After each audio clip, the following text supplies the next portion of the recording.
I really wanted to film the first video in this new series for the channel with an aesthetic background and nice lighting. And then our apartment was flooded for 3 days. Hey guys, welcome back to my channel. It is so nice to finally talk to you. I feel like so many of my videos last month were silent, and that's mostly because it was just so hard to find time to actually talk in front of the camera. I haven't been home a whole lot. I've either been at work or with family, and when I have been home, I've been dealing with apartment issues, so it hasn't been fun. And right now I'm super exhausted, but now that January is officially closed out, I wanted to come back to some of the resolutions I made at the start of January and check on them, reflect on them, see what's been going on.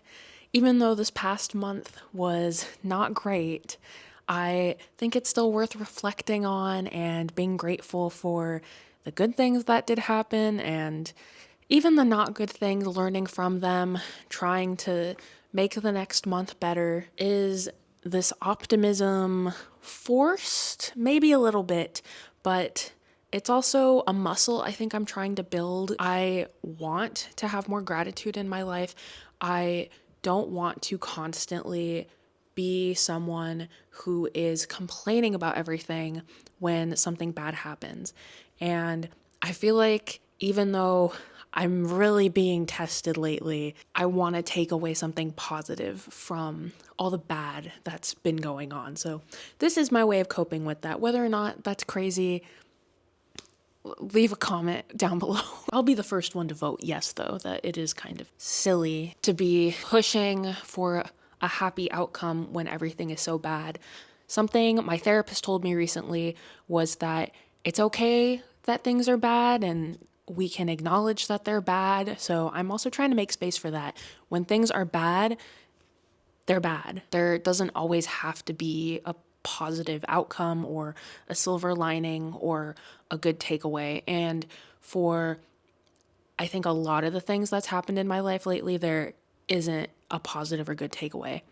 But for a lot of the smaller bad things that have been going on in my life and the people around me, I really want to focus on coming out of it in a way where I don't feel like the bad things are sticking to me, clouding my world in any kind of way. I want it out. So with that very long spiel, let's get into looking at my diary. I will be honest with you guys, I stopped writing in January after January 26th. I said, we're done with this month, I am moving on. I saw an Instagram post too with the caption, let's all agree that New Year really starts in February. Something like that. And I really resonated with that. Yes, this is the new year. That being said, can't forget that January happened, so I did a little look back into everything. I made a really nice monthly spread, at least. I documented what was happening, at least when there were fun things happening,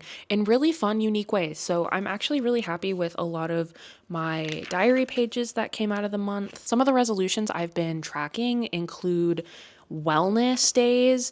I've mentioned on the channel before that I've been tracking my wellness days with stickers, and each day that I feel I do a good job of taking care of myself, I give myself a little reward sticker. I actually went out and got a little notebook from Daiso. I wasn't expecting to get this, as with most purchases at Daiso. I just saw it and thought it was cute, and the majority of it is just monthly spreads. So this is where I'm tracking my wellness stickers now. And as you can see for January, there weren't a whole lot of days where I got one of these stickers. And to be honest with you guys, it's February 4th or 5th right now, and I still haven't gotten one of those stickers. I'm hoping today, but no pressure on myself.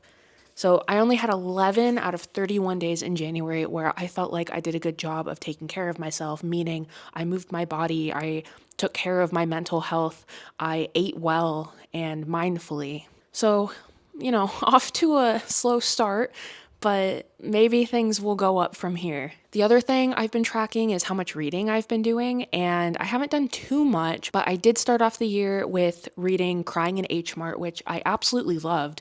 I have realized in the past year that my favorite genre of book is definitely memoir. Between Crying in H Mart and I'm Glad My Mother Died by Jeanette McCurdy, I am just really in love with the genre, and I think, at least for the two authors, they just do such a good job at making writing feel personable.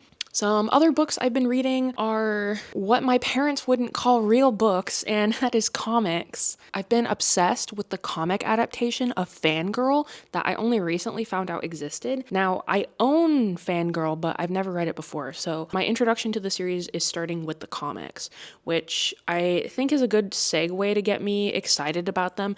The art style, you can kind of see it from the cover, absolutely gorgeous. The story is really lighthearted and I think tackles some really relatable, especially for me, issues. So I'm loving the series so far. I have been cruising through them. I read the first 3 volumes in January and I just got my hands on the 4th and I'm almost done with it. The other thing I was tracking was my goal to make a new recipe every week. And I was able to make 2 new recipes in January. The first one was a homemade beef broth ramen with Jami eggs. I was so hype about this. It turned out so good. I'm really proud of myself. I actually ended up making that a couple other times throughout the month because my partner liked it so much. And yes, I am vegetarian. I do allow myself to drink beef broth. It is the only animal broth that I eat. I don't know if you guys are curious about that or have questions about that. I can talk more about it in another video, but I feel like people don't really care too much about me being vegetarian, so I'm not gonna talk anymore about it. Anyways, the other thing I made is a salad called Shirazi salad, which my family makes all the time, and the last time my mom made it, I was like, hey, I kind of want to eat this every day of my life. Can you tell me how you do it? And it's a super simple recipe. If you guys are interested, I will maybe make a video showing how I make it, but I meal prepped that in January, like as soon as we got home from the East Coast, and been eating it every week. I can't eat it every day because the dressing is really acidic, so it'll mess your teeth up if you actually eat it every day, but it's really good. I love it so much, and it's got my favorite vegetable, cucumbers, as the main part of the dish, so it's perfect. The last thing I was tracking was how much I posted to YouTube, and I'm very proud of myself. I got 4 videos up and 2 shorts in the month of January, so I'm doing okay in terms of content making. The goal I have for February is that anytime I'm feeling negative or I feel like a lot of negative things have happened to me, I am going to do my best to start spreading positivity. I had a really bad day today, and the way I'm choosing to respond to it is going on Google reviews and leaving just as many positive reviews of places that I love. Thank you guys so much for watching. I've really missed talking to you guys, so I'll be sure to talk to you guys more in the next video, which will hopefully be Valentine's Day themed, which I love. If you have fun plans for Valentine's Day, let me know in the comments below. Oh, also, if you guys are in the Washington area and you're able to or interested in going to the art fair I'm going to be boothing at, all the information is down in the description and I'll post the flyer on screen. Definitely the first time I'm doing what I'm doing at any kind of event. Never done live portraits like this before, so I'm really nervous but also really excited for how it's going to turn out. I have so many cool things to show you guys. I'll definitely be vlogging the whole experience for those who can't come or are interested in what that's going to look like. Too long didn't read. Already messed it up. 2015 gonna be my year. My final words. Bye guys.